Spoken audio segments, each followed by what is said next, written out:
Welcome to the Geek Easy, fellow geeks. Let's open a beverage of your choice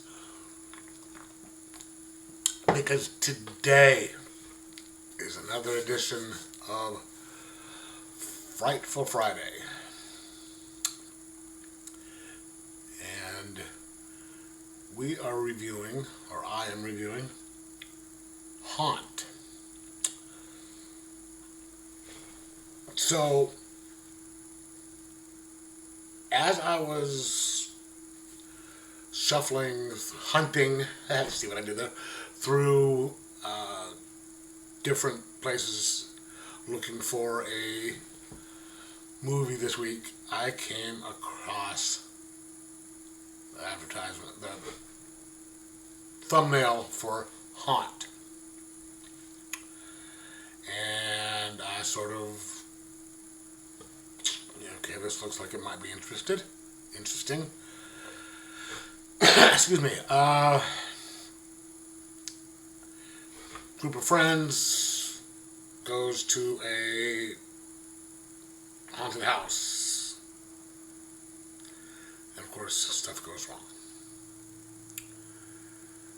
So I said, okay, let me check it out. You know, it can't be any worse than Tarot from last week or the last couple of movies that I've done.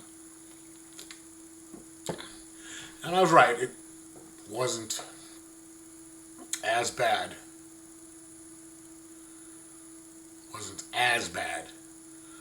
So basically what we're looking at is there is about 4 girls. It's Halloween night. They all want to go out and they're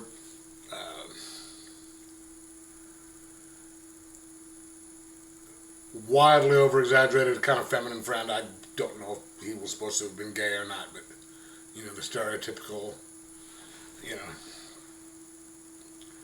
comedy relief type of guy. They all want to go out and do, so it's Halloween and they want to go out and celebrate. And she's not in the mood because her boyfriend was being kind of an asshole and, you know, possessive and all that, and someone had thrown a pumpkin up against their house and all that, and they thought it was his because of his truck. She doesn't want to go, but actually they were going to go out to a bar. Okay, so they go out to a bar where they meet a guy that she's interested in, and she wants to go home, and she sees someone, kind of in a suit, you know, in a costume, kind of staring her down in the alley behind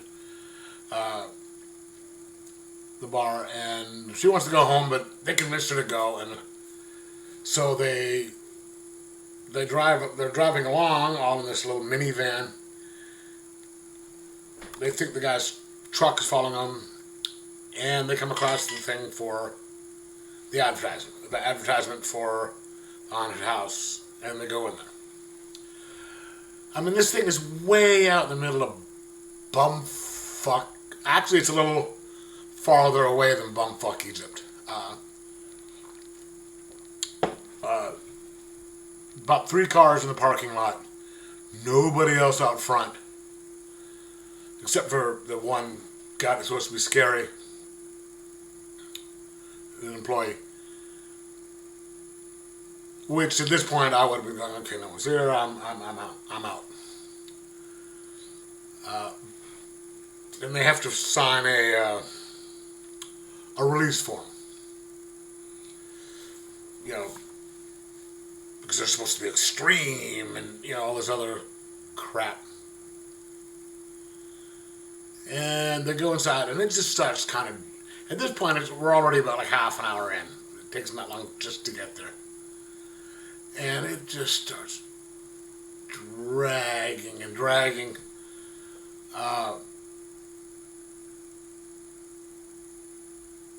There's a couple little things that are meant to be kind of scary,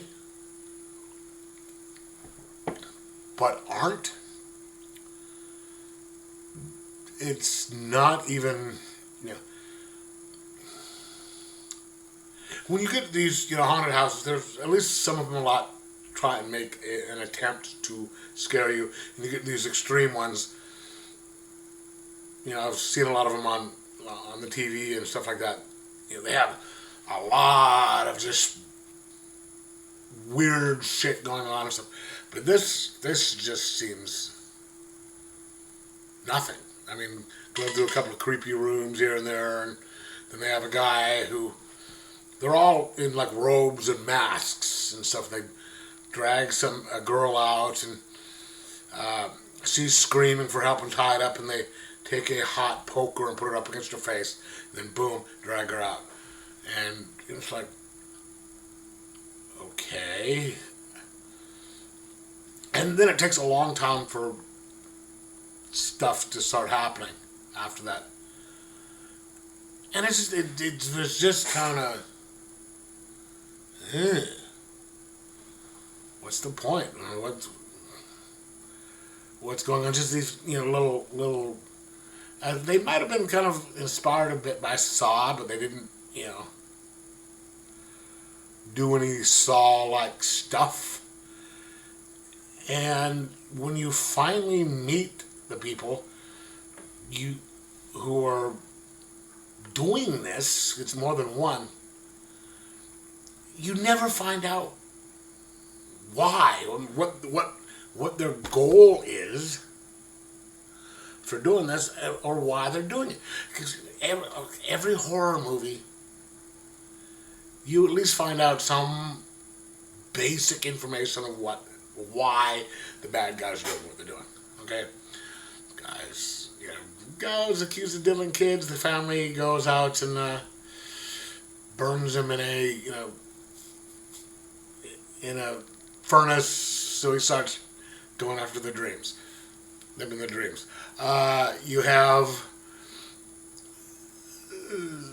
the lifeguards are out there getting high and fucking, so the mother goes out and starts killing all the lifeguards. Camp counselors.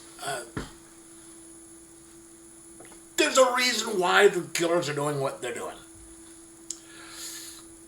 And there's a goal, however messed up that goal is, at least makes sense to that person. It's introduced. There's nothing in this one that explains why these people are doing what they're doing and what they intend to do with this. I mean, why are they doing this to these people?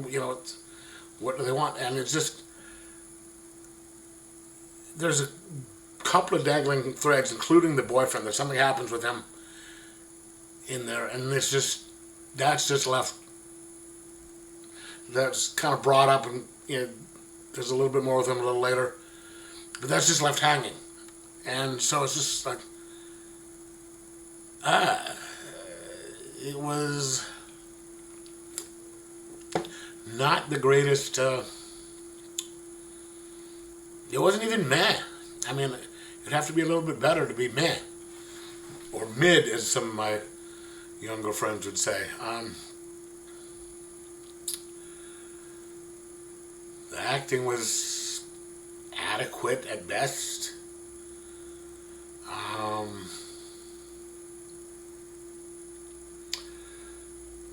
Generic might be a way of saying it, and that's not even good generic.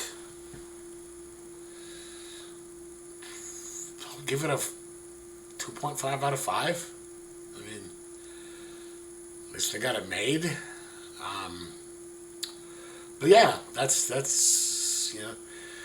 if you're out, if you're bored one night and you're sitting at home alone looking for something to do and want to kill some time while you're drinking, which I can't do anymore, so that just made me I had to go through this movie sober. Throw this one on. It's on, I think it was either on Prime or Shudder, which you can get through Prime. So yeah, 2.5 out of 5. And yeah. Anyway, let me know if you saw it and what you thought of it. Like, subscribe, and most of all, try and enjoy your horror movies.